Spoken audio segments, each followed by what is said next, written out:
Visual Studio Talk Show.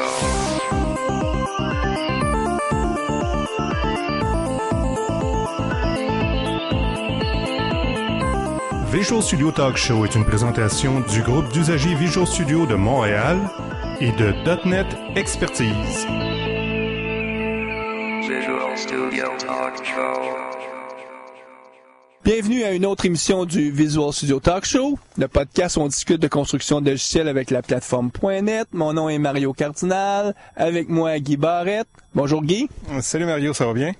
Oui, ça va bien. Guy, on est dans un endroit un peu spécial pour enregistrer une introduction à une émission du Visual Studio Talk Show. On est dans ma voiture. Ça peut sembler bizarre, c'est que aujourd'hui, on n'a pas un invité en tant que tel. C'est une entrevue qu'on a pré-enregistrée au mois de septembre, lorsqu'il y a eu les activités le XPD. On avait un invité de Paris, Laurent Bossavi, que Guy et moi, on a rencontré et on a fait une entrevue. Donc, Guy, je pense, sans plus tarder, je te donne, mais c'est toi qui vas avoir le dernier mot, tiens. Donc, sans plus tarder, allons-y pour écouter l'entrevue. C'est en plein ça. On est vendredi, le 22 septembre, en fin de journée. On est dans les bureaux du crime et avec nous, on a Laurent Bossavit. C'est comme ça que tu prononces ton nom, Laurent? Bossavi. Bossavi. Ah, OK. Tu veux qu'on la refasse? Non, pas du tout. Donc, Laurent, aussi avec moi, Guy Barrette. Bonsoir Mario. C'est un enregistrement spécial qu'on fait parce que on a su il y a quelques semaines que tu venais à Montréal parce que tu demeures à Paris. Puis tu venais à Montréal pour être conférencier parce que demain, le 23, donc le samedi le 23 septembre, il y a une journée spéciale qui s'appelle XPD. Donc, si je traduirais ça en français, ce serait les journées XP.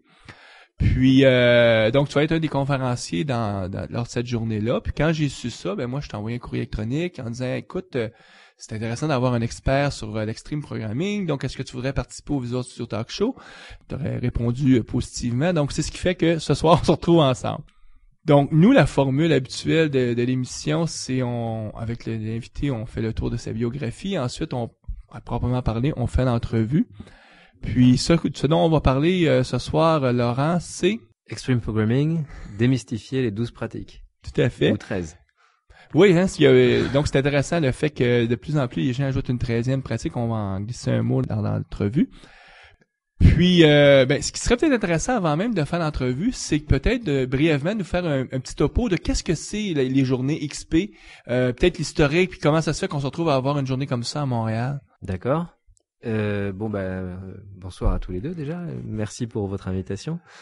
XPD, c'est quelque chose qui a commencé à Londres, mais c'est les Anglais qui ont trouvé ça. Mm-hmm. D'où le terme XPD. Voilà, on aurait appelé ça quelque chose de plus intelligent si on l'avait trouvé chez nous. Les journées XP. Quelque chose du genre. En tout cas, ça a très bien marché là-bas parce que c'était une conférence sans prétention, très modeste, donc ni commerciale, ni académique. Ça voulait être simplement une journée pour se rencontrer entre praticiens. Ce que j'ai eu comme expérience, c'est que une des difficultés quand on commence à faire l'extreme programming, c'est de ne pas trouver des gens pour dire j'ai fait ça, ça a bien marché, attention à ça, on a essayé, on s'est planté. Donc il y avait, je pense à ce moment-là, un besoin chez les gens qui s'y intéressaient d'aller voir les autres, de les rencontrer, de dire tiens, et toi, est-ce que tu as essayé ce truc-là? Donc, c'est ce qu'il va avoir demain, c'est le crime qui va recevoir les gens. Donc, essentiellement, c'est donner la chance à la communauté montréalaise de pouvoir venir pratiquer, expérimenter et vraiment augmenter son niveau de compétence avec les pratiques extreme. Croiser ses expériences. Tout à fait. Puis, toi, tu viens ici à Montréal, tu as participé ou tu as même été un des fondateurs des journées XP à Paris, si je me trompe pas. Oui, c'est un projet qu'on avait lancé avec quelques copains il y a maintenant un petit peu plus d'un an. On avait vu XPD Londres et même encore avant ça, j'étais allé au deuxième XPD Londres. J'avais rencontré les gens là-bas et comme j'étais aussi pas mal en contact avec des gens en Europe, mais Belgique, Benelux en général. J'avais voulu leur glisser la puce à l'oreille, donc j'étais allé les voir, Pascal von Kovenberg, Vera Peters, qui sont les inventeurs du XP Game, et je leur avais dit ce serait intéressant là, par exemple, vous faites des ateliers, vous faites des formations, regardez ce que font les gens de Londres, ils ont fait le XP Day. Et donc j'étais assez content. L'année prochaine, l'année suivante, quand on a vu arriver XPD Benelux, qui était le deuxième XPD, je me suis dit il faut que je fasse aussi un XPD France à un moment ou un autre. Dans la communauté de plus Microsoft, il y a ce qu'on appelle des crowd camps. Puis c'est un peu le même principe, c'est des journées gratuites, puis c'est vraiment la communauté. Puis c'est aussi quelque chose qui est une création de la communauté un peu spontanée. Puis là, ça fait maintenant quelques années que ça existe, les crowd camps. Puis nous, à un moment donné, on s'est dit, on peut pas être en reste, faut qu'on en organise à Montréal. Puis je pense que c'est ce qui se passe aussi, parce que maintenant, ça a commencé à frapper l'Amérique du Nord, les XPD. Il y en a eu à Toronto, il y en a à quelques autres villes aux États-Unis, et Montréal, c'était cet automne, si je me trompe. Puis, si on regarde un peu ta biographie, t'as pas commencé à programmer avant-hier, ça fait plusieurs années, là, plus de 10-15 ans que tu fais de la programmation, si je me trompe? Oula, attention, parce que j'aime bien faire remonter ça à partir du jour où on a commencé à me payer pour le faire. Parce qu'avant, j'ai commencé avec un ZX81. Et encore, j'avais des jouets quand j'étais tout petit. On pouvait faire des petits bouts de programme. C'était un gros robot qui avançait sur des chenilles. C'était rigolo comme tout. Enfin, mon premier vrai ordinateur, c'était un Apple II. Je suis vraiment tombé dedans quand j'étais petit. Et j'en fais depuis, on va dire, à peu près 20 ans à titre professionnel. Puis ça fait donc tout ce qui touche l'agile, on parle de peut-être 5 ans, 7 ans peut-être, en tout cas avec l'étiquette agile. Qu'est-ce qui t'a amené toi à te retrouver au cœur de cette nouvelle façon de faire du logiciel? Une grande claque. À un moment où je sortais d'un projet et d'une expérience professionnelle où ça avait été assez difficile. Difficile parce que finalement je me suis rendu compte que c'est plus qu'un métier, c'est une passion. Je fais des programmes parce que ça me plaît, parce que je suis tombé dedans quand j'étais petit, comme je le disais tout à l'heure. Et pourtant, malgré ça, invariablement, je finissais par me retrouver en bisbille avec les chefs de projet, les managers, parce que on livrait pas dans les temps, on livrait pas ce qu'il fallait. Quand on avait livré ce qu'il fallait, ça marchait pas comme il fallait. L'histoire classique. L'histoire est connue. C'est très difficile sur la morale quand on est passionné, puis que après qu'on a un peu de conscience, puis on fait le constat, on se dit c'est juste ce niveau de qualité là, c'est difficile. Puis je pense que c'est de là qu'est l'émergence. C'est un paquet de gens qui se sont dit faut cesser le cercle infernal, puis il faut casser le moule un peu. Ou peut-être qu'il faudrait y aller comme on va dans les ministères, en bureaucrate. Je sais pas. Je pense que les gens qui font ce métier le font avec passion parce que c'est un métier qui est créatif. Bon, programmer, c'est je dis souvent que c'est un métier littéraire. Il s'agit de s'exprimer, il s'agit de s'exprimer par écrit. Donc on est un peu comme des gens qui écrivent pour gagner leur vie. Et donc il faut être créatif sur commande, ça c'est pas évident. Et il faut quand on veut créer, il faut avoir beaucoup de maîtrise, beaucoup de techniques. Donc c'est vraiment quelque chose qui demande un investissement personnel. Et le fait de se retrouver comme ça à mettre beaucoup de soi, beaucoup d'énergie, beaucoup de passion dans ce qu'on fait. Quand les commanditaires finalement disent oui mais c'est en retard, c'est pas bon, ça casse véritablement le moral. Donc il y avait une question qui était qu'est-ce que je peux faire pour au-delà de l'aspect technique, j'avais fait du C++, du Pascal, du Java. Donc, on est XML. vers quelles années à peu près? Là, on est en l'an 2000. 2000, donc hein. ça fait déjà un moment d'ailleurs que Extreme Programming existe aux États-Unis.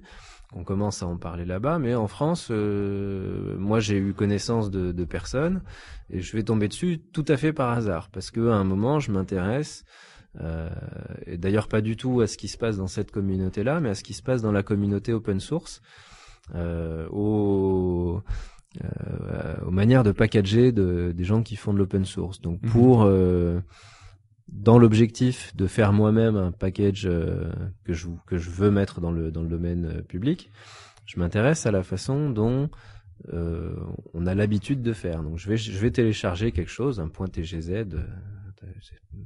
C'est pas du tout Microsoft. Hein. Non, mais beaucoup de gens de la communauté Microsoft comprennent quand même les plateformes Unix, donc. Et je vois dans la documentation, voilà, vous allez faire make test et make install. Alors là, je me dis make test, qu'est-ce que ça veut dire? Et donc je me suis aperçu que les gens qui avaient livré le logiciel l'avaient livré avec une batterie de tests automatiques qui servait à vérifier que ça fonctionnait. Que ça fonctionnait encore et notamment que ça fonctionnait sur la plateforme où je l'installais. Et là, je me suis dit oui, bon sang, il faut faire ça. Enfin, pourquoi j'y ai pas pensé? Il y a des choses comme ça quand on les voit, on se dit c'est l'évidence. C'est l'évidence. On se pose la question comment ça se fait que cette évidence-là, ça prend de Colomb. Ça prend tant de temps pour que ça devienne concret dans le. Ça prend le moment magique là. Et alors, je me suis dit quand même, mais il y a un problème avec cette histoire parce que qui va s'amuser à programmer son logiciel comme ça pendant, 3 mois, et puis qui va repasser encore 3 semaines dessus à écrire des tests? Bah non, il y a le patron qui dit t'as fini. Bah si c'est fini, tu publies, tu passes à autre chose. Alors j'étais coincé avec cette histoire-là. Je me disais c'est une solution ou c'est pas une solution. J'ai fait des recherches sur internet et je suis tombé sur le wiki de Warren Cunningham, donc sitou.com. Où j'ai lu une page sur laquelle je lisais, il y avait un paragraphe qui disait en gros, le problème avec les tests, c'est que personne va s'amuser à écrire son programme pendant 3 mois et ensuite écrire à nouveau des tests pendant 3 semaines. Donc t'étais pas le premier à se poser cette question. Je hochais la tête, je me disais oui, jusqu'ici on est d'accord. Et alors par contre la suite, là, ça a fait le deuxième déclic qui disait, il y a une solution qui est toute bête, c'est d'écrire les tests avant. Alors là, je me suis dit, tiens, ça c'est vraiment pas commun. Et donc j'ai commencé à creuser autour de tout ça. Et alors c'était dans une entreprise où pour faire que ça avance, j'étais obligé de venir de temps en temps le samedi, le dimanche, de passer des nuits. C'était l'un des plus gros portails internet en France.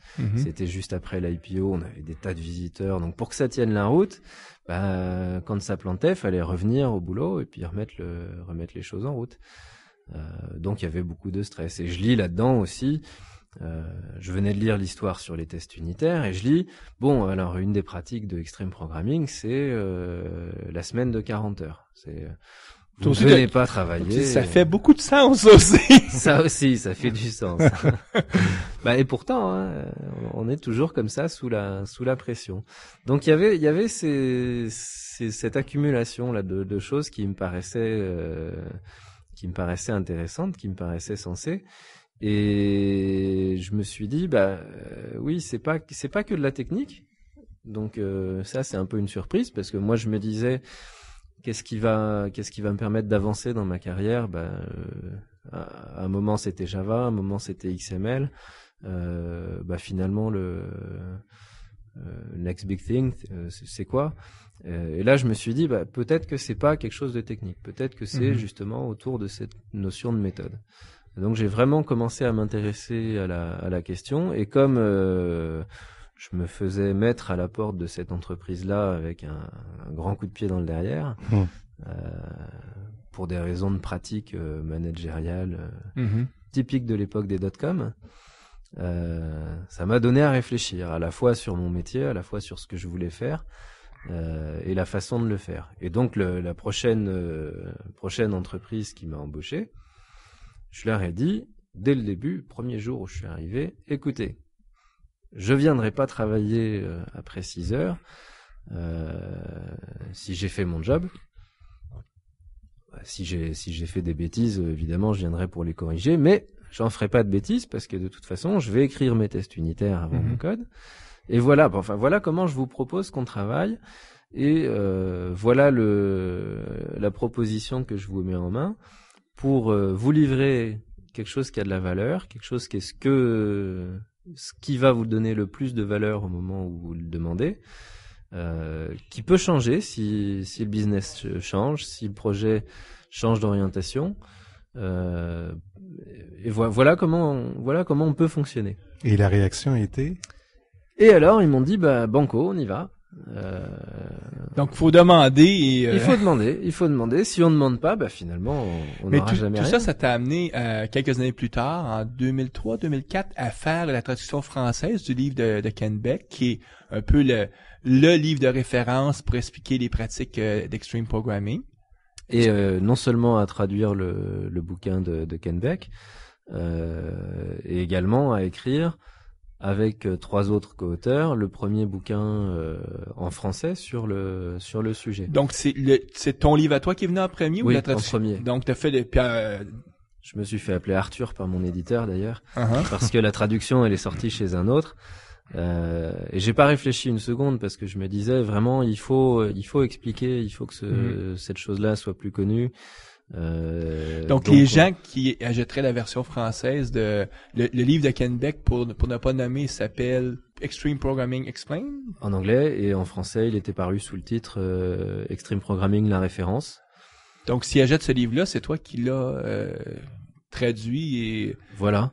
Et francisé, si je peux. Et donc on avait les 2 sujets qui étaient couverts. On avait effectivement la référence, donc c'était vraiment le bouquin de Kent. Il y a que lui pour expliquer comme ça dans le détail le pourquoi et le comment des pratiques. Et celui qu'on avait écrit donc avec mes 3 co-auteurs, c'était beaucoup plus un livre sur les retours d'expérience. Donc on faisait un exposé des pratiques d'extreme programming. Mais on montrait aussi comment on se les était appropriées, comment on les avait comprises en n'étant pas directement au contact des gens qui avaient pratiqué ça aux États-Unis. Et donc c'était vraiment une sorte d'appropriation sur notre terrain, notre culture, avec un certain nombre de différences, notamment sur la façon de gérer les contrats, etc., de cette discipline. Donc on avait fait un travail d'adaptation.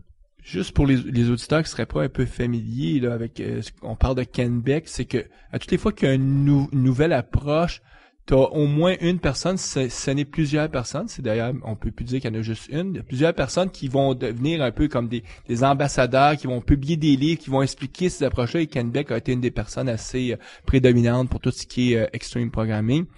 Donc c'est pour ça que le livre que entre autres traduit, en plus du livre que tu as fait, c'est quand même pas banal là, comme travail. Tu travailles, comme tu nous expliquais, tu as été au niveau de XPD à Paris. Puis cette année, à la conférence Agile 2006, tu as même gagné un prix, une reconnaissance de toute ton implication à promouvoir finalement l'extreme programming et les approches agiles. C'est le prix Gordon Spask. Gordon Pask. Alors comme on dit pour l'ensemble de mon œuvre, qui était essentiellement, faut bien le dire, d'avoir discuté avec les gens sur les listes de diffusion, sur le wiki, bon à travers les bouquins. Je suis le premier à dire que écrire un bouquin, c'est vrai que ça représente du travail. Hein.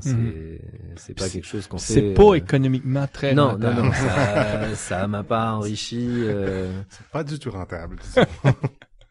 Donc c'est aussi un travail de passionné, d'expliquer comme ça. Et c'est vrai que d'aller à la rencontre des gens, de leur parler d'extreme programming, de dire pourquoi moi je trouvais ça intéressant, de leur demander aussi ce qu'ils avaient eu eux comme bonne idée pour écrire du logiciel, c'est devenu une espèce de deuxième métier. Donc j'étais content d'être encouragé à la conférence. J'ai fait un petit speech où j'ai raconté que ce que je voulais faire, c'est aider à ce que la profession d'ingénieur du logiciel, de développeur, devienne une profession un peu noble, un peu plus comme être pompier. Parce que là, je trouve que en ce moment, c'est plutôt dites pas à ma mère que je suis programmeur, elle croit que je ramasse les poubelles. Quand je dis aux gens que je rencontre dans l'avion, par exemple, je vais à une conférence. Ah, c'est sur quoi? C'est sur l'informatique. Et là, tout de suite, c'est invariablement, les gens commencent à me dire, ah oui, j'ai un ordinateur, mais alors je sais pas m'en servir, et puis c'est difficile à utiliser, ça marche pas très bien, ça plante tout le temps. Et là, j'ai envie de rentrer dans un trou et de leur dire, oui, mais je fais ce que je peux. Écoute, c'est une assez longue introduction, mais ça permet quand même de voir ton profil. Puis, nous, on va faire une petite pause et on revient avec l'entrevue à proprement parler. Assistez aux rencontres bimensuelles du groupe d'usagers Visual Studio de Montréal afin de parfaire vos connaissances des technologies.net et aussi afin de faire du réseautage. Pour l'agenda des rencontres, veuillez consulter le www.guvsm.net. .NET Expertise est un réseau de consultants indépendants et experts dans les technologies .NET de Microsoft. N'hésitez pas à contacter un de nos consultants experts en visitant le www.net-expertise.com. Retrouvez les liens exacts sur le site de visualstudiotalkshow.com. Donc, Laurent, démystifier les pratiques agiles. Ce que je vais te proposer, c'est de le faire sur 2 axes. Premier axe, j'aimerais ça qu'on discute des valeurs. Je sais que c'est quelque chose qui est important d'ailleurs au niveau de la pratique extreme. Donc les valeurs, puis après ça, les pratiques elles-mêmes, qui sont beaucoup plus, en tout cas à mon avis, en mode technique. Donc il y a 4 valeurs. Est-ce que tu veux nous les présenter, puis selon l'ordre ou en tout cas ta préférence à toi là, sur les valeurs, puis pourquoi les gens ont senti besoin d'établir des valeurs? Oui, alors la liste est courte, donc communication, simplicité, feedback et courage. La réponse à ta dernière question, je pense que c'est la plus intéressante. C'est pourquoi Ken Beck à l'origine a choisi cette histoire-là de dire une méthode, une approche, c'est pas seulement des pratiques ou c'est pas seulement des choses qu'on vous demande de faire. C'est aussi des valeurs. Alors les valeurs, c'est pas des choses qu'on fait. C'est est-ce que vous vous identifiez finalement à ça? Est-ce que c'est les choses que vous placez en priorité? On ne demande pas si vous êtes contre le feedback, contre la communication. Mais on est d'accord, si tu n'adhères pas, par exemple, à la valeur qu'il faut être courageux pour oser faire les choses différemment, à quelque part, en tout cas, tu n'es peut-être pas sur la bonne piste pour atteindre un certain succès avec une approche agile parce que ça prend du courage. Ta démarche est un bel exemple, à un moment donné, de dire à ton employeur, regardez, moi, je veux faire les choses de cette façon-là. Puis là, tu l'as pas fait avec le fusil sur la tempe. Tu aurais dit, moi, je veux travailler comme ça. Puis t'étais chanceux. T'as dit, ça fait du sens, donc on te le permet. Mais à quelque part, chacune de ces 4 valeurs-là sont quelque chose qu'on s'attend que les gens adhèrent. Oui, parce que le courage, je peux juste parler du courage, le vouloir changer les choses, ça demande du courage, ça demande un vouloir là, de changer, de dire ok là ça va faire, je veux plus développer comme on développe depuis des années, je veux changer un peu les choses. Donc c'est un peu ce type de courage là qu'on parle ici. Oui, ou aussi celui de dire là on a fait une erreur, on a codé un bug. Alors ça, chez les programmeurs, par exemple, c'est quelque chose. Dire déjà le mot bug, c'est une façon de dire ah oui, ça arrive. Il y a des bugs dans tous les logiciels. Qu'est-ce que j'y peux? Est-ce que c'est vraiment ma faute? Non, on va les enlever. Et bon, je pense que des gens qui ont un état d'esprit normal, ils vont avoir envie de dire mais pourquoi tu les as écrits pour commencer? Donc est-ce que tu pourrais pas essayer d'écrire du logiciel de bonne qualité du premier coup? au lieu d'écrire du logiciel avec des bugs et de les enlever. Alors c'est aussi ce type de raisonnement qui demande du courage, le courage de remettre les choses en question qui sont des vérités établies dans notre culture. C'est le courage de décider que ce que le client veut, c'est vraiment ça que je vais privilégier en premier avant ce que moi je veux, parce qu'on a vu souvent dans des projets où finalement le client veut X, mais les développeurs ont plus envie de livrer Y, puis c'est Y qu'on va essayer de faire manger un peu de force par le client en disant mais regarde, c'est bien mieux cette interface-là. et en lui expliquant après que effectivement mais finalement c'est pour le mieux ou on pouvait pas faire autrement. On pourrait appeler ça le excuse driven development. Ouais. Mais la réponse effectivement du type techniquement ça se fait pas, c'était le passe-partout hein, c'est clair comme dire au client mais regarde, tu le veux comme ça mais tu l'auras pas parce que ça se fait pas techniquement. On pourrait mais ça va vous coûter beaucoup trop cher. Ou celle que moi j'aime beaucoup, c'est en tout cas dans un travail d'architecture, c'est souvent les gens disaient écoute, je pense pas que tu es capable de comprendre ça. Donc là, c'est comme si en tout cas, il y a toutes sortes d'anecdotes qu'on peut en sortir là-dessus. Donc, le courage, c'est une des valeurs importantes. Les autres, t'as parlé de la communication. Bah oui, communiquer, c'est alors pas seulement avec le client, parce que je pense que ça arrive à un moment ou à un autre, au moins à la fin du projet. On va lui expliquer ce qu'on lui a livré. C'est peut-être aussi une façon de dire on a installé dans la discipline, dans le logiciel des spécialisations qui ont tendance à se parler par documents interposés. Alors si je veux discuter de quelque chose avec quelqu'un, de me rappeler que j'ai ce choix, cette priorité que je donne à la communication, bah ça va me faire penser qu'il vaut mieux peut-être que j'aille le voir, que je frappe à sa porte, que je m'asseye à côté de lui et que je lui dise voilà, on a cette chose-là à résoudre. Comment est-ce qu'on va s'y prendre? Qu'est-ce que tu préfères? Ou bien qu'est-ce qui a un sens pour toi? Ou est-ce que tu as telle ou telle information qui pourrait m'aider? Alors évidemment, je vais apprendre des choses comme ça que j'apprendrai pas si je lui envoie un mail en disant voilà, j'ai décidé tac tac tac. Ou dans une bonne vieille approche waterfall où est-ce qu'on crée un bon document, puis on dit ben regarde là maintenant je donne. On va faire de la lecture là. Tout est là et il vient surtout plus me déranger. Quand on parle de communication, tu mentionnes les communications avec le client, mais est-ce qu'il y a aussi dans cet aspect-là la communication entre les membres de l'équipe? Oui, tout ce qui est voilà l'information qu'on connaît à ce moment du projet, et je vais pas garder l'information pour moi, même si ça pourrait améliorer mes chances de garder mon boulot. Je vais vraiment donner toute l'information que j'ai sur ce que j'ai réalisé, sur les tests ou les fonctionnalités que j'ai créées la semaine dernière, pour que si on en a besoin, le prochain qui passe puisse reprendre la chose. Alors donc communication, c'est quand même aussi parler de ce qui est pas du tout interdit sur un projet extreme programming, qui est de dire on écrit parfois certaines choses pour s'en souvenir, pour les communiquer aux autres. Toutes les équipes, par exemple, que je connais, qui ont appliqué extreme programming avec rigueur, ont créé par exemple un wiki ou quelque chose comme ça qui sert à centraliser les informations. On communique aussi beaucoup en utilisant les murs de l'espace de travail, en mettant au mur ne serait-ce qu'un calendrier avec voilà les dates où un tel est en vacances.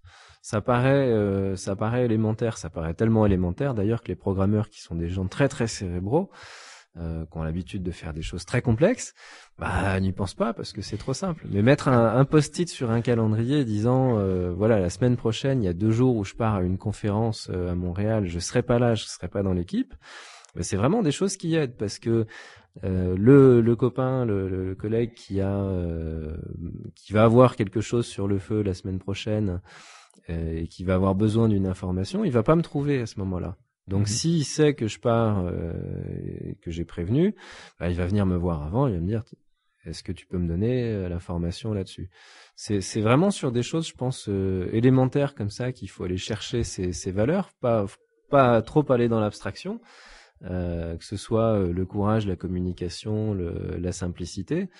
Le feedback, c'est une manière très très concrète. Puis la communication, puis la rétroaction, le feedback, c'est assez intimement lié à quelque part parce que c'est d'accepter de communiquer puis d'accepter de donner les rétroactions nécessaires dans tous les axes du projet, là. Tout à fait. Alors peut-être qu'avec les deux qui restent, on est plus dans des choses essentielles. Alors quand on dit effectivement la simplicité, bon peut-être pour en parler rapidement, on a quand même une tendance développeur à chercher à faire des solutions qui font tout, la cuisine, le ménage, le petit déjeuner, alors que le client, lui, il a besoin qu'on lui donne une information, un rapport. Il a besoin de connaître le chiffre des ventes pour décider, par exemple, où est-ce qu'il va envoyer ses commerciaux le trimestre prochain. Ça sert à rien qu'on invente un framework générique en architecture orientée service à base de web, je ne sais quoi. J'ai tellement vu ça souvent, peut-être pas avec des approches SOA, mais tu sais, on dit, par le travail que je fais en architecture, on dit qu'on peut toujours résoudre n'importe quel problème en créant un autre niveau d'abstraction en face du problème. La grosse difficulté, c'est que ce niveau d'abstraction-là, si c'est juste une abstraction, il fait pas une vraie implémentation pour solutionner le problème. Donc, les fameux frameworks très extensibles et polyvalents qui sont là pour résoudre tous des problèmes futurs mais qui n'existent pas aujourd'hui, j'en ai vu, moi, pelleter dans des projets. Justement, des projets souvent qui étaient arrêtés parce que maintenant on tirait à la plug en disant ben là ça fait 6 mois qu'on n'a pas encore vu aucune livraison, rien de cela. Donc cette valeur-là de simplicité, moi j'y adhère totalement. C'est même, je pense, pour moi ça serait même la valeur que je privilégierais plus. C'est celle que j'aime bien aussi parce qu'on voit souvent, surtout au début de la carrière de jeune architecte, là, par exemple, t'as été développeur pendant des années, maintenant tu te spécialises en architecture. On dirait qu'au début, tu as besoin de te prouver puis d'essayer d'intégrer toutes sortes soit d'approches, quoi que ce soit. Donc, tu as tendance à complexifier un petit peu tes designs, ton architecture. Puis finalement, comme tu disais, Laurent, c'est quoi le client a besoin de quoi? C'est quoi la base? Est-ce qu'il a besoin de tout un framework SOA ou quoi que ce soit pour qu'on puisse livrer un projet? Ou un rapport, pardon. Sans doute non. Donc, la simplicité, je pense que c'est important parce qu'on l'oublie souvent. Il y a plusieurs années, c'était à la mode que les gens inventaient même leur propre langage de programmation. Moi, j'ai participé à des projets des années 70. T'es pas sérieux? Oui, c'était... dernièrement, juste une petite anecdote là-dessus, il y a un blogueur populaire que je lis qui s'appelle Joel on Software, Joel Spolsky, qui explique que dans sa firme, ils ont créé leur propre langage qui s'appelle Wabaniza, quelque chose du genre, puis c'était un peu la satire dans la communauté en disant parce que pour beaucoup de gens, c'était une aberration, comment ça inventer un autre langage quand il y en a déjà trop des langages à quelque part. Je dis pas qu'il devrait avoir un seul langage, ça serait aussi une aberration, mais c'est le genre d'exemple où est-ce que là, tu crées de la complexité souvent pour rien parce que tu t'éloignes beaucoup du besoin initial du client quand que tu crées, avant même de résoudre ton problème, on va créer un langage qui est dépendant peut-être que certains problèmes nécessitaient ça, mais il faut quand même... Ils sont rares, disons. Si on regarde des pratiques maintenant, dans la communauté, on dit les 12, mais de plus en plus, on parle des 13 pratiques. On va essayer de les énumérer, mais au lieu de faire une énumération un peu statique, allons-y plutôt par comment toi t'aimerais nous les présenter ou qu'est-ce que tu considères qu'il serait important de parler en premier sur les pratiques? Ce qu'on peut se demander, c'est si j'ai une équipe. Alors, il faut faire la distinction, je pense, entre des gens qui n'auraient jamais fait l'extreme programming et des gens qui seraient déjà bien rodés. Donc, on va pas du tout parler des mêmes choses comme priorité. Pour les besoins ce soir, prenons pour acquis qu'on maîtrise pas du tout extreme programming, on est nouveau, donc je pense que ça va adresser un plus grand auditoire que peut-être les chanceux qui auraient beaucoup d'expérience avec Extreme Programming. Puis de toute façon, ils vont quand même écouter l'émission parce qu'ils vont sûrement y trouver quelque chose. Et on part pas d'une feuille blanche, hein. De toute façon, les équipes qui sont en place, les gens qui travaillent déjà sur du logiciel, qui ont de l'expérience, ils ont déjà des bonnes pratiques. Donc ça, c'est, je pense, un principe important, de se dire qu'il faut savoir s'appuyer sur ce qui existe déjà. Alors, dans cette idée-là, moi, je dis toujours, en arrivant sur une nouvelle équipe, que la chose la plus importante à mettre en place, c'est la notion d'itération. Donc, dans la liste des pratiques, c'est le planning game. Je vais gérer mon projet en disant, bon voilà, j'ai une liste des choses qu'il faut que je fasse. Et cette liste-là, je vais travailler sur un certain nombre d'items dans une période de 2 semaines. Alors c'est 2 semaines au calendrier, hein, c'est pas 2 semaines plus peut-être le lundi si on est un petit peu en retard. Donc c'est fixé dans le temps. C'est On une gèle dans le temps. Timebox. Alors là, en fait, on trouve d'ailleurs des choses qui sont très proches entre Extreme Programming et Scrum, tout simplement parce que c'est vraiment une notion de bon sens. C'est à partir du moment où on a décidé qu'on allait s'éloigner du modèle de la cascade, où on dit bon bah voilà, aujourd'hui voilà le gros pavé avec le cahier des charges, on se revoit dans 6 mois quand vous aurez fait l'analyse, la conception et ainsi de suite.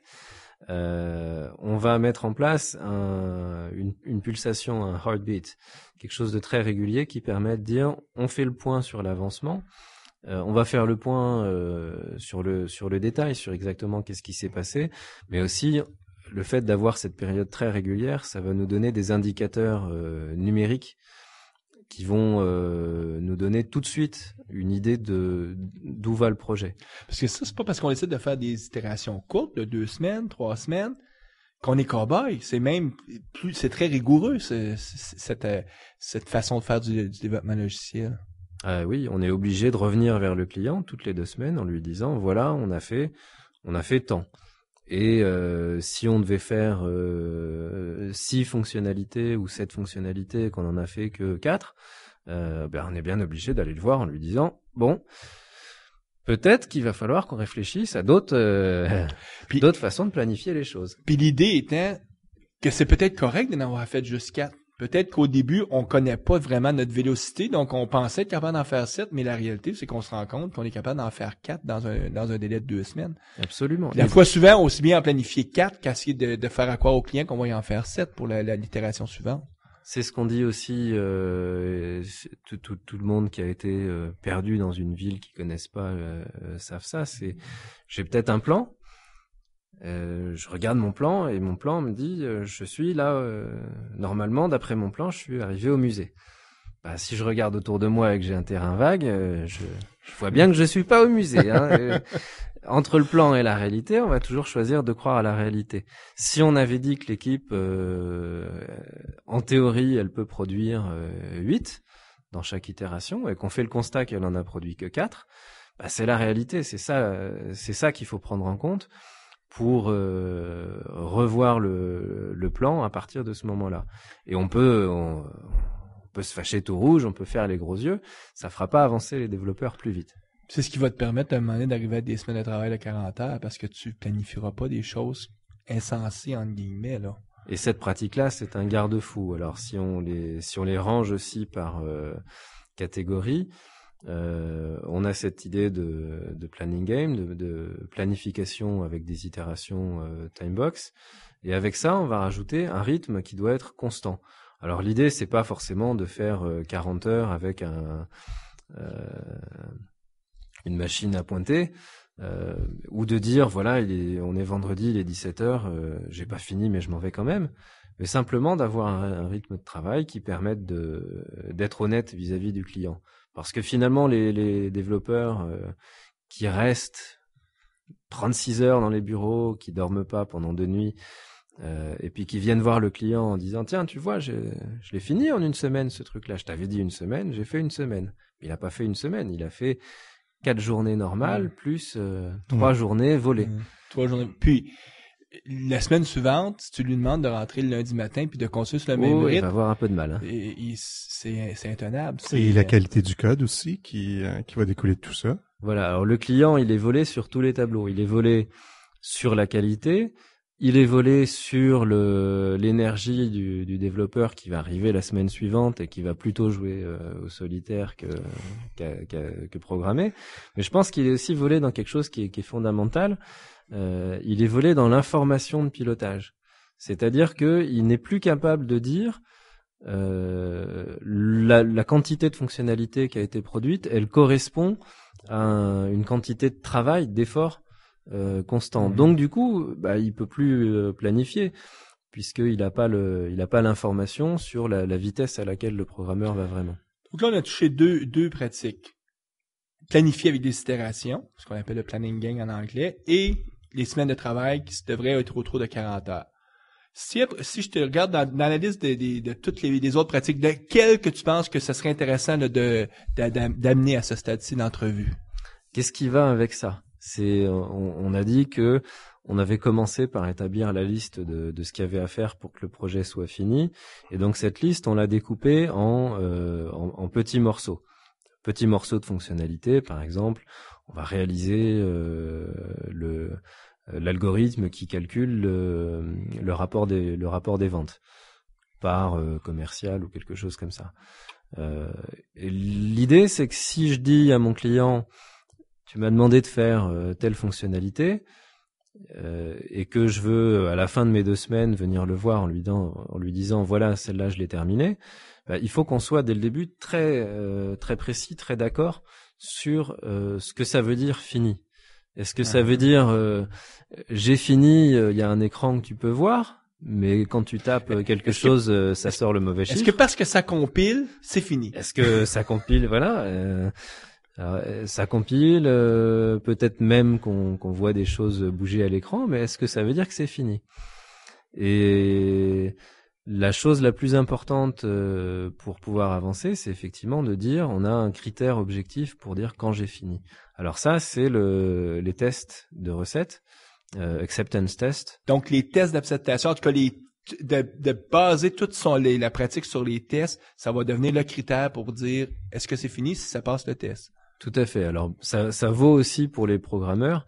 C'est pour ça que souvent, en même temps qu'on commence les tests qui disent au client voilà la fonctionnalité qui était demandée, elle est terminée, le programmeur va aussi commencer à utiliser ces tests unitaires dans son code pour dire la fonctionnalité, le design ou l'algorithme que je suis en train d'implémenter font exactement ce que je leur demande. Donc, on voit comme 2 niveaux d'abstraction au niveau des tests. Tu as des tests d'acceptation qui, si je te suis bien, c'est un peu comme l'équipe qui se commet auprès du client à dire voici nous comment on va vérifier qu'on a fini.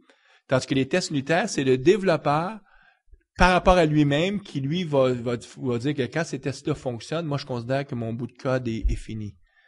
Oui. 2 niveaux d'abstraction différents. C'est même, on peut même dire que c'est la façon dont les programmeurs qui pratiquent Extreme Programming documentent ce qu'ils font.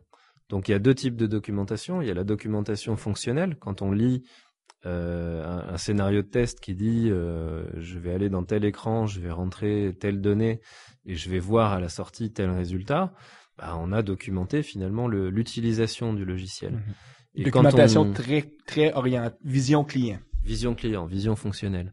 Et quand on va documenter ensuite au niveau des classes et des méthodes, qu'on va dire voilà, vous avez cet objet, quand vous lui donnez par exemple en paramètres 2 instances d'un autre objet, il va vous renvoyer par exemple une instance qui est la fusion. C'est complètement algorithmique, donc le client peut-être qu'il va jamais s'intéresser à ça, mais on a quand même donné du détail technique sur ce qui doit fonctionner pour que le logiciel fonctionne du point de vue client. Et donc, si jamais il y a une régression à ce niveau-là, on peut s'attendre à ce qu'il y ait un bug. Donc l'idée, c'est que ces tests unitaires, tests d'acceptation, une fois qu'ils sont codés, ils ont une deuxième fonction, ils servent à détecter les erreurs et donc à garantir la qualité du code. Puis, autant que possible, on va toujours essayer de faire que ces tests-là s'expriment sous forme de code. Justement, pour être capable de les automatiser puis de les rerouler tout le temps. Pour gagner beaucoup de temps, parce que dérouler les tests en manuel, c'est vrai que c'est assez pénible. Tout à fait. Donc, 3e pratique au cœur de ce qui est l'approche extreme, mais qui est au cœur aussi, je pense, de à peu près toutes les approches agiles, en guillemets, c'est pour définir ce qui est vraiment terminé, c'est si ça passe les tests. Quelle autre pratique pourrait être la suite logique de ça, ou en tout cas pour qu'une équipe qui commence, donc on fait des itérations courtes, on commence à prendre un rythme de travail régulier, c'est-à-dire on lâche de faire des marches de la mort où est-ce qu'on travaille comme des fous, on bâtit des tests unitaires, donc l'étape subséquente pour une équipe qui veut vraiment se mettre à faire de l'extreme programming, ça serait quoi l'autre approche ou l'autre pratique qu'ils devraient mettre en place? Dans ce que j'ai dit, on n'a pas forcément besoin d'une équipe. Je peux le faire tout seul à la limite. Ah, bon point. J'ai le client à côté de moi. Bon, ça aussi, c'est une autre pratique importante. Mais bon, mettons de côté pour l'instant. J'ai le client à côté de moi qui est en train de me dire ce qu'il faut que je fasse. Mais pour l'instant, il n'y a pas vraiment la notion d'équipe. Donc justement, qu'est-ce qui est différent quand on fonctionne avec non pas un programmeur qui implémente les fonctionnalités, mais peut-être 5, 6, une dizaine. Il y a un certain nombre de limites justement parce qu'on va insister beaucoup sur la communication, notamment la communication orale. Et donc voilà, si on a une petite dizaine de programmeurs dans la pièce, est-ce que ça suffit de dire vous allez écrire des tests, vous allez travailler par itération? Et probablement il faut plus que ça. Alors il y a par exemple quelque chose de bien connu qui est si Joe s'est occupé de la partie interface graphique et Bob s'est occupé de la partie algorithmique des rapports, le jour où Bob part en vacances, et là s'il s'agit de réaliser quelque chose de nouveau dans les rapports, on va avoir un petit problème. Donc il y a un besoin aussi de faire circuler l'information d'une manière très très continue entre les développeurs sur comment ça marche telle ou telle brique de l'architecture. Qu'est-ce qu'on a fait ici, peut-être qu'est-ce qu'on a fait qui est un bon design, donc il faut savoir comment il fonctionne et savoir comment l'utiliser, et peut-être aussi qu'est-ce qu'on a fait là dont on n'est peut-être pas trop fier. Et il faut savoir où on met les pieds, ça arrive. Donc pour toutes ces raisons-là, je dirais ce que je mettrais en place à ce stade-là, c'est le pair programming qui a au moins 2 effets principaux. Il permet de faire diffuser la connaissance, donc on n'a plus le problème du développeur qui part en vacances. Et quand j'ai quelqu'un à côté de moi, généralement, je me surveille un peu plus. Ça vous est arrivé d'être tout seul devant votre clavier, d'écrire du code, et puis bon voilà, on est un peu dans la zone, on est dans le flow, et puis on code comme ça au kilomètre. Et on se réveille, on a écrit 600 lignes. Ouais. Actuellement, ça compile pas 100 lignes sur les effets comme ça, mais je comprends tout à fait. Donc, c'est intéressant. Donc, toi, tu dis, les premières pratiques, on peut les faire en autonome. Donc, c'est des choses qu'on n'a pas besoin d'avoir, ça pourrait même, demain matin, un de nos auditeurs pourrait dire, regarde, moi, je vais commencer à essayer de créer des petites itérations, de faire définir tout ce qui marche par des tests. Puis, théoriquement, il pourrait y arriver. Ce que t'amènes, là, c'est, dès qu'on a plus qu'une personne, la première pratique qui serait importante, c'est de développer en pair. Oui. Dans les choses qui vont faire que l'équipe, elle a un fonctionnement, réellement collectif et non pas simplement, additionner des fonctionnements individuels, la première idée, c'est de les faire fonctionner 2 à 2. Donc ça va créer du sens collectif. Il y a probablement d'autres choses à faire. Par exemple, il y a le problème de l'intégration, qui est quelque chose de difficile à gérer si on n'a pas. Là, il faut d'un côté les outils et de l'autre côté les pratiques. C'est-à-dire que quand on développe, si je suis moi sur mon bout de code et le voisin sur son bout de code, si on continue comme ça tous les deux pendant plusieurs semaines, le jour où on va essayer de se remettre ensemble et faire coller par exemple l'interface graphique à la partie algorithme, ça va peut-être être délicat. Ça marchera probablement pas. Ou on va y passer beaucoup de temps. Ouais. Alors ce que j'ai vu sur certains projets, c'est une logique de cercle vicieux. Où on a plusieurs petites équipes ou plusieurs développeurs qui font chacun dans leur coin, et on a un responsable de l'intégration. Donc les gens lui envoient leur code, lui envoient les modifications qu'ils ont faites depuis la précédente intégration. Et ce brave garçon, il est chargé de tout de faire que tout marche ensemble. Oh boy. Souvent, ce brave garçon-là, lui, il travaille pas 40 heures par semaine, le malheureux. Donc, le pair programming étant une approche de développement, mais là, ce que tu dis, au niveau de l'outillage, on devrait probablement avoir une pratique d'avoir de l'intégration au moins journalière. Centraliser le code. Là, quand je disais au niveau des outils, c'est important d'avoir un soutien, de s'outiller pour pouvoir faire ça correctement. Il faut avoir un gestionnaire de version. J'ai encore croisé de temps en temps des équipes qui n'utilisaient pas de gestion de version. J'en connais moi aussi. Ça devrait être une faute professionnelle. C'est l'outil qui sert finalement à arbitrer et à centraliser les différentes modifications dans le code. Alors évidemment, il y a aussi une bonne et une mauvaise manière d'utiliser la gestion de version. Par exemple, si j'ai une copie locale de la gestion de version, mais que je travaille sur mon code pendant une semaine avant de faire un check-in, ça va causer exactement les mêmes problèmes. Donc l'outil est nécessaire, il n'est pas suffisant. Il faut ensuite avoir une notion de quelque chose qui est pourtant connu dans tout un tas d'autres industries, qui est la notion de baselining. De dire, on a un moment, un produit dans le référentiel des versions qui est réputé stable. On a exécuté des tests dessus, on peut dire un certain nombre de choses, on peut, avec confiance, dire ça, si on le mettait en production aujourd'hui, ça marcherait. Et ben, le but du jeu, c'est que à chaque fois qu'on va qu'on va ajouter dans le référentiel des versions une modification, une méthode changée, une nouvelle classe ou quelque chose, qu'on retombe à nouveau dans ce bon état stable. Et l'intégration continue, c'est les outils qui permettent de faire cette évaluation, mais surtout c'est une question de pratique, c'est de dire voilà, on est tous à travailler sur quelque chose qui n'est pas mon bout de code dans mon coin, mais on est en train de faire évoluer une baseline stable et on veut qu'elle reste stable. Si je casse le build, bon bah c'est à moi de payer l'apéro, hein. Ou de porter le chapeau. De porter le chapeau ridicule. Ouais. C'est une question de responsabiliser les gens finalement, avant d'être des outils. Et là on va revenir justement aux valeurs. C'est que les gens se sentent investis de la responsabilité d'avoir un produit qui est en permanence stable et dans un bon état.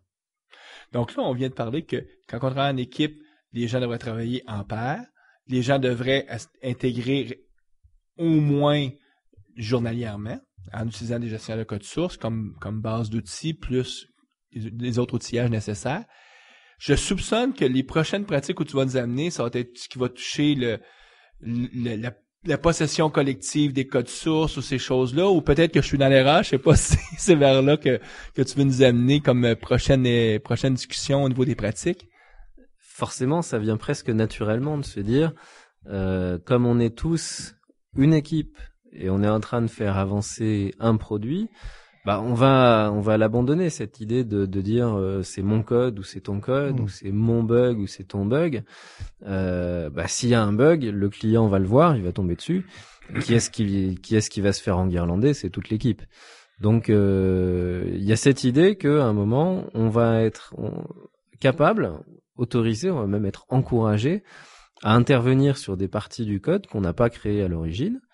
Le fait qu'on les connaisse peut-être moins, c'est pas un obstacle. On va aller voir du code qu'on n'a pas écrit et si on trouve dedans quelque chose qui n'est pas correct, on va le modifier et en le modifiant, on va apprendre à mieux connaître cette partie du code. Donc on va y trouver un bénéfice et en plus là il faut se dire que ces pratiques fonctionnent bien ensemble, elles se coordonnent bien. Comme on a un certain nombre de tests unitaires qui vont en principe couvrir la plus grande partie du code, si on fait une modification et qu'elle s'avère, on a introduit un défaut, on a mal codé, on a fait une erreur, et ben au lieu de l'apprendre 2 semaines plus tard quand le client va téléphoner en disant c'est un scandale, On va le savoir tout de suite. On va voir l'outil d'intégration C'est un continue peu- qui nous dit ça bug. C'est un peu ça l'idée. Vu que toi, sur ton code, tu avais bâti des jeux de tests unitaires, et tu sais que quelqu'un qui vient modifier ton code doit repasser les mêmes tests unitaires, si les tests unitaires fonctionnent toujours, ça te confirme que les autres personnes qui travaillent dans ton code sont pas en train de faire des choses stupides. Mais il n'y a pas juste ça aussi, c'est le fait de voir le code sous un autre œil. Dernièrement, sur le projet où j'ai travaillé dernièrement, un développeur, j'ai demandé à un développeur de regarder la logique que j'avais codée. Tout semblait bien, tout ça, mais il y avait un cas où tout simplement j'avais oublié. Donc la personne l'a vu tout de suite, puis l'a mentionné. Puis je pense qu'il faut être humble, là. C'est pas ce qu'on bâtit, c'est on bâtit quelque chose collectivement. Puis je pense un aspect, l'histoire de dire c'est mon code ou c'est pas mon code ou quoi que ce soit, c'est difficile au début. C'est une approche qui est pas naturelle, disons, pour les développeurs. On a tendance à s'approprier le code qu'on a fait, mais pourtant ce qu'on fait, c'est on bâtit quelque chose collectivement qui est un ensemble. L'idée, à mon avis, si jamais tu veux travailler sur des projets de moindrement d'envergure, tu peux plus penser que juste ton code va être la chose. Ça doit fonctionner avec du code d'autres personnes, puis c'est inévitable. Ce qui ressort, c'est l'ensemble. Alors dans Ouais. un orchestre classique, le violon, il peut dire moi j'ai joué ma partie parfaitement. Bah, s'il est pas en rythme avec les cuivres, ça va sera rien pas donner. bon. Exact. Puis, tout à l'heure, on a parlé de la semaine de 40 heures qui était une pratique pour encadrer. Il y a une pratique pour encadrer ça qui est les standards de codage. Est-ce que tu es d'accord avec moi là-dessus ou? On va se synchroniser. Il y a beaucoup de choses finalement sur lesquelles il faut se synchroniser. En plus de le logiciel est correct, les tests continuent à passer. Il faut aussi qu'on évite, il faut aussi qu'on maintienne une cohérence dans tout ça. Donc il y a plusieurs niveaux sur lesquels il faut avoir de la cohérence. Il faut avoir de la cohérence dans la syntaxe. Donc où est-ce qu'on met les parenthèses? Mine de rien, si j'arrive sur du code et que je me dis tout de suite ah oui ça c'est Mario qui a écrit ça, je reconnais son style inimitable. Ça va peut-être me bloquer au moins une petite seconde et puis je vais m'y faire. Mais ça va ralentir le temps que je commence à m'y mettre. Et puis si toi t'es en train de regarder du code que j'ai écrit et tu te dis ah ouf, oh là là, encore du code de Laurent. Mm-hmm. Je préfère aller faire un solitaire. Donc, l'idée étant, en mettant, en tout le monde en acceptant un consensus, voici ce que vont être nos standards, comment on va nommer les variables, comment on va disposer le code, ça aide encore plus à amener que le code soit collectif, parce que n'importe qui peut. Entre aujourd'hui, avec les éditeurs, c'est moins vrai parce que les éditeurs sont capables de prendre toutes les parenthèses et les placer. Je me souviens, il y a plusieurs années, par exemple en C++, où comment tu mettais tes parenthèses, les tables et tout, il y avait des codes, moi, de d'autres programmeurs que j'étais pas capable d'ouvrir dans mon... ce qui se passait, c'est que moi, j'ouvrais avec mon look, mais ma façon à moi, il redéplaçait les parenthèses, ça sauvegardait. Donc, quand l'autre l'ouvrait, il était choqué parce qu'il disait, là, c'est pas ma façon à moi parce que chacun avait leur façon de mettre les accolades, ces choses-là. Donc, aujourd'hui, c'est moins vrai parce qu'on peut vraiment... Les outils ont évolué, mais c'était déjà une première preuve qu'il fallait accepter de se définir un standard commun. Est-ce que, un coup qu'on a ça, vers où une équipe doit évoluer pour vraiment faire sa poursuite des pratiques XP? Ou en d'autres mots, ça serait quoi selon toi la prochaine pratique qu'on devrait aborder? Je pense que quand on en arrive là, on a déjà un bon ensemble. Alors, il y a peut-être 2 ou 3 choses dont on n'a pas encore parlé. Il y a l'idée de la métaphore qui permet d'avoir une cohérence, cette fois qui est plus au niveau du code, mais au niveau de l'architecture. Donc de dire dans le nommage, on a une source d'inspiration qui nous permet d'être cohérents les uns avec les autres. On partage le big picture sur le logiciel. Mais finalement, ce qui est vraiment important, c'est de dire aussi que la pratique la plus importante, c'est pas la 12e ou la 13e, c'est la 14e ou la 15e ou la 16e. C'est ce que les développeurs dans l'équipe vont imaginer de rajouter à leur processus au fur et à mesure. Peut-être en guise de conclusion, on a parlé des 12 pratiques d'extreme programming. L'idée au début, c'était de faire quelque chose de minimaliste. Alors, 12 dans cet esprit-là, c'est quand même déjà... C'est énorme. Ouais. On n'est pas dans le minimaliste, on est, je sais pas moi, 12 disciples de Jésus, on est déjà dans la scène. On dépasse de toute façon le nombre habituel que les êtres humains ont beaucoup de facilité à gérer, c'est 7 plus ou moins 2 unités, donc 12 déjà on est plus. On est déjà dans la mythologie, je crois que 12 c'est un chiffre comme ça qui a une résonance un peu magique. Mais c'est pas ces 12 pratiques qui sont vraiment importantes. C'est de dire, on a essayé à un moment, Ken Beck a essayé d'assembler quelque chose qui était suffisamment peu, mais qui contraignait quand même suffisamment pour générer des bons comportements. Et donc une équipe Extreme Programming qui fonctionne bien, elle va, on peut parler par exemple de la 14e pratique, qui est celle des rétrospectives d'itération. À la fin de chaque itération, elle va se réunir et elle va dire, voilà, on fait un peu le point sur ce qu'on a fait pendant ces 2 dernières semaines. Qu'est-ce qu'on peut identifier comme nos forces principales, vraiment ce qui nous permet d'avoir le succès qu'on a maintenant. Et puis, qu'est-ce qu'on peut améliorer ? Il y a forcément des choses où on peut encore gagner de la performance, ou gagner de la vitesse, ou gagner de la qualité. Ou peut-être il y a des choses qu'on fait en trop. Bon, on a passé du temps à mettre au point des standards de codage. Et puis toutes les semaines, on passe 1 heure à les maintenir. Bon, mais voilà, on va arrêter, on va voir ce que ça donne.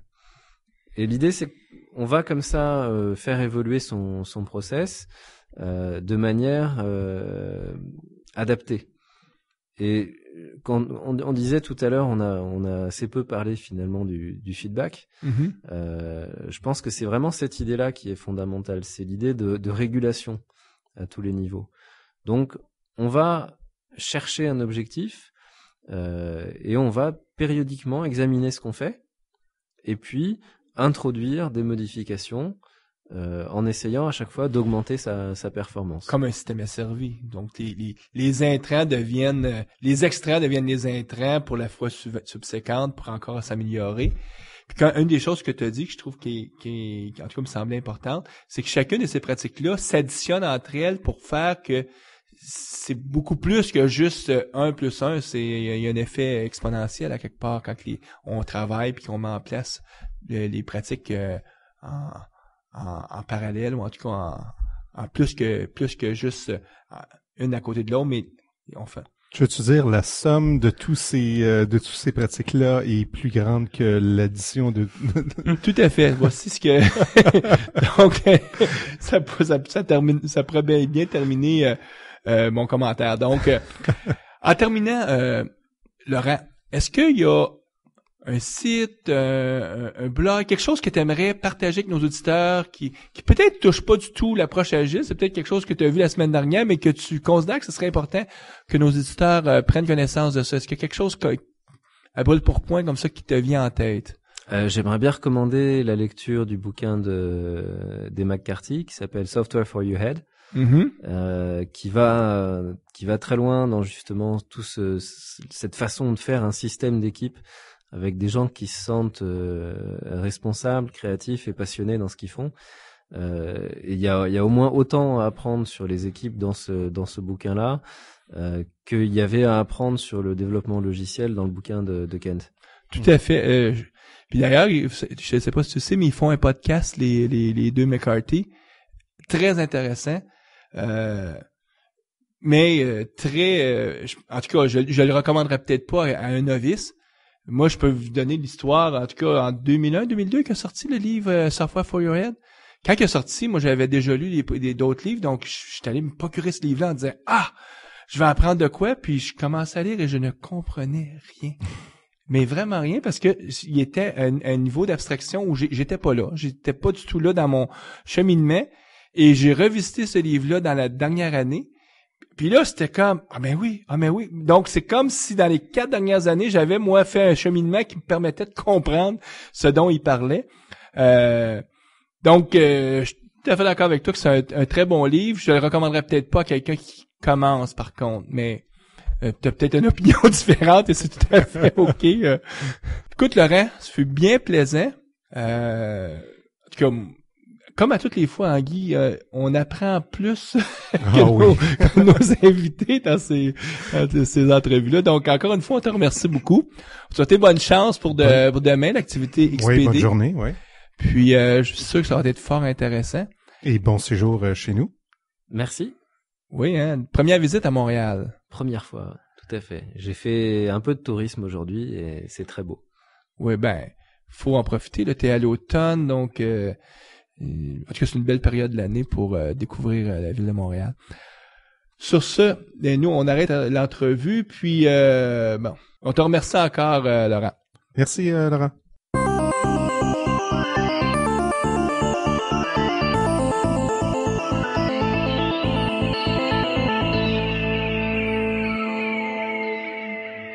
Les actualités avec Guy Barrette. Guy, qu'est-ce qui a retenu ton attention? C'est l'annonce de la tournée canadienne du lancement de Office 2007, Windows Vista et Exchange 2007. Donc, c'est une tournée canadienne qui va s'arrêter à Montréal le 7 décembre. Et en janvier à Québec. En janvier à Québec, exactement. C'est un gros show. À Montréal, il va y avoir 3 pistes, 3 tracks séparés. Il va y avoir un keynote, 3 tracks. Alors, allez sur le site du groupe pour vous enregistrer, pour trouver le lien. Et puis, on va voir là-bas. Je pense que ça fait le tour des nouvelles. Donc, nous, on invite nos auditeurs à nous suivre. Donc, la prochaine émission, c'est à la mi-novembre avec Frédéric Simard. On va parler justement des Web Presentation Patterns. Donc, les patrons de présentation. Bien, sur ça, à la prochaine. Au revoir!